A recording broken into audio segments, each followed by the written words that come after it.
Hello to the Never Walk Alone community. This is Coach Rashawn back at it again. I'm taking you on my personal journey of my stages of grief as when I lost my mother, my AKA my best friend, my guardian angel. Last week I mentioned to y'all that my first stage was the denial. That was my first stage, denial. My second stage of grief was the anger. I was upset and I was angry with God that my mom left and that He took my mom from me. And I was more so, anger that my mom went away when I had my daughter was only 5 months, and I'm just like, wow, how am I going to navigate being a mom without my mom being here? And I can be honest with y'all, and I want to be authentic and real about it. Sometimes it does creep up with different things because, as we know, as some may know, motherhood has its challenges and is no perfectness in nothing. But sometimes I do be upset that my mom is not here, and I would just want to call her and ask her some of the hard questions that I need an answer to. So when my daughter was small or whatever, I was angered. I ain't gonna say angry, but I'm gonna say I was upset with God on why He took my mom. And I asked God the questions.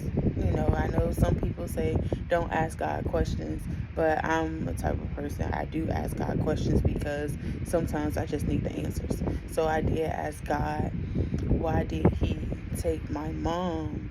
And He told me that He needed her more than I did. And I know that one day I was listening to TD Jakes. This was, back 2017, 2016. I don't know when he did the thing, but he mentioned the words of something had to die for something to live. And those words have stuck with me ever since I heard them. And I know, far wise as the word in the Bible, it says, God created us before He placed us in our mother's womb.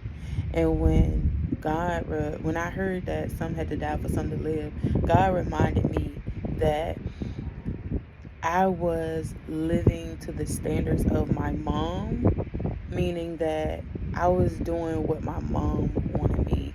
Like, when you a child or whatever, you want to make sure you please your parents. You want to make sure you do all the things right to make sure that your parents are happy. But if my mom not have died, not have passed away, then I wouldn't never walk alone wouldn't even be a thing. Point period. Never walk alone would not be a thing. And it just reminds me that I am called to do what God called me to do, and not the image of what my parents call or may have want me to do. So I thank God for the reminder, even in the stage of being angry or upset.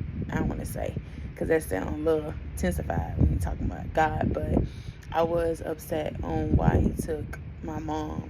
And it was days and days. I just cried and cried and cried. But I did have to lean on God's word.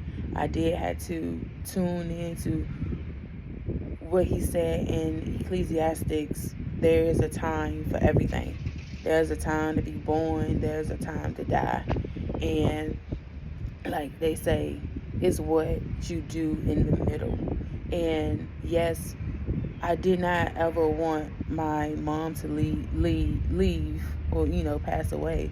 But like I tell anybody, I don't care how old you are, you're never prepared, especially if you have a relationship with your parent, but or the person that you may grieve. But you're never prepared for that last breath that they may take.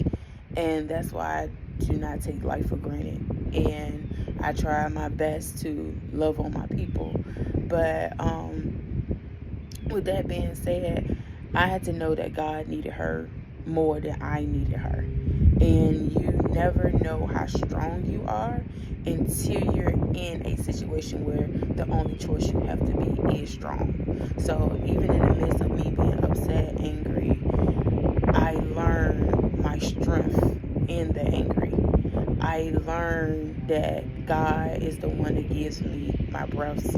I learned that I had a prayer door. I didn't have a prayer corner at the time, but I prayed for authentic, real women to come into my life to help me navigate the womanhood, the motherhood, all the things that I may have been missing or yearning to get from my mother that passed away.